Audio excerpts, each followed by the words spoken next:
Hi there. Today we are talking about the new opportunities that emerge when we have a shifting market. Hi, I'm Karyn2 with Remax Terrasol. I am the Director of Training and New Business Development. And today I am here with Leo Betancourt, who is the broker owner of Remax Terrasol. He's been in the business through many, many market shifts. Nearly 20 years of owning his own brokerage. And so we're going to sit down today and talk about what kind of opportunities really emerge for agents when we have a shifting market. So, Leo, thank you for being here. You bet. We really Thank you appreciate for having me. it. Looking forward to a really great discussion. So, now let's go back here for a minute. Every market really presents different challenges, right? And if we're really honest with ourselves, I think that we will notice that the last market that we were in was challenging as well, right? Working with buyers, working with them over months, and really having a hard time positioning ourselves as that expert buyer's agent when they were losing out on multiple offers. So now that the market has shifted, let's talk about some of the opportunities that the agents can take as we kind of move to more normal or more of a buyer's market. So step me through what you see as the opportunities in this new market. New opportunities for buyers or? New opportunities for agents. Oh, well, the agents, one of the biggest thing that I've noticed in the last couple of years, especially when COVID had hit, is that we had agents that were actually moving out of the area. They got tired of the fluctuation of the market, the uncertainty. I think a lot of it, because of COVID, obviously, we all got kind of scared in that market, not knowing what was ahead of us.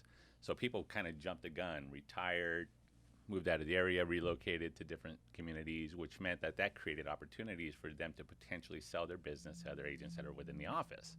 Okay. Yeah. And how does an agent kind of take advantage of that to help them grow their business? I mean, what do you see as the opportunity?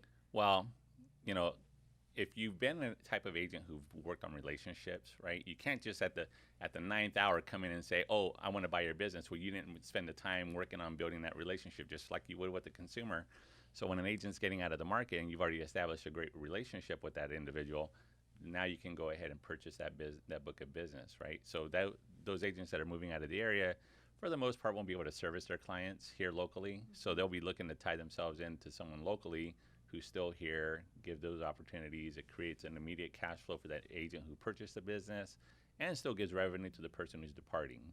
And I know you've helped agents in our office with exactly what you're saying and really being able to help transition an agent that is retiring their book of business to this newer agent and really find a lot of success with it.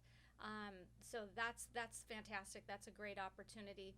Along with a shifting market, there's also challenges that come, right? Where we've been used to sort of this up market for, nearly 12 or 13 years of an up market. So it's been a while since we've seen some challenges.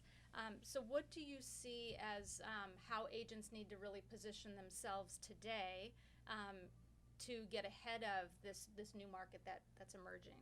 Well, we're kind of going into an unknown where it's not an unknown. We've been in here before, but the rates are going up. Buyers are going to be a little hesitant to make a move. You're going to have a lot of the naysayers that are out there.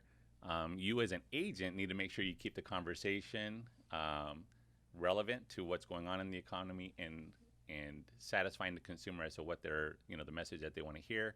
Do you see that, the skill set that an agent has had and worked in the last 10 years is going to have to shift a little bit now? Well, they had it easy, Well, we had recovered from the recession, right, which was very dramatic. We're not going to see something like that during this time around, but you do need to keep the conversations relevant to what's going on today and keep your consumers' head in the game, because otherwise, if you just go along with the naysayers that are out there, the sky's falling, you're not doing any transactions. Your clients aren't selling, they're not buying because you're appeasing them and feeding into this media hype of what's going on. So you always got to have that positive spin on the economy, no matter what it is. It's like you've got a knife in your back, but it looks great on you. You're doing, you wear it really well, So whatever that is, you've got to find the right conversation to still keep people moving forward, either purchasing or selling. So whatever that is. So keep your eye on the prize with regards to the consumer and what it is that they're trying to achieve. Focus on that, make that your primary focus, and everything else will go by the wayside. So really more of a consultative approach to working with both buyers and sellers, because is what I'm hearing you say. And so when you talked about kind of not coming to a conversation as doom and gloom, but because I do believe that people want to be led, they want to be guided, and they need the information and the data and to be educated about what's going on in the market so that they can make good decisions for themselves and their families. Absolutely. And so how much do you believe that new skills need to be, if you've been in the business a while, maybe you need to dust off some of those consultative skills that you haven't had to use in a while? How much is skill development important during a shifting market? Well, that's the single most important thing. Whether you're in a great market or in a bad market, you still gotta brush up on your skills and getting back down to the basics. Today, it's all about the basics, which have always worked in our entire industry for as long as it's been around. Getting down to making those phone calls, sending out your note cards, sending out your newsletters, sending out a text, acknowledging anniversaries, birthdays, those kinds of things. Anniversaries are when they purchased their property. Agents think that just because you sold their house 2 years ago that the consumer is done. You're not going to hear from them for 5 to 10 years. When in reality, you never know what they're going through in their life at that moment, right? They could be going through a divorce, loss of job. They've got to now sell. So don't think that just because you sold their property a couple years ago, you got to stop engaging with them. Still interact consistently. I had a client who I'd gotten into a property a couple years ago who reached out to me because now they're looking at potentially selling. But that's because I still send out my note cards, my newsletters, magazines every month. So being top of mind is more important than ever. Absolutely. Especially because you want to position yourself as that person that they are reminded of when they have that real estate need, right? This goes back to the Buffini basics, which is, your referral system. So if you're constantly reaching out to them, sending out their, I've got clients I've had for 24 years I've never spoken to, never been on social media with them.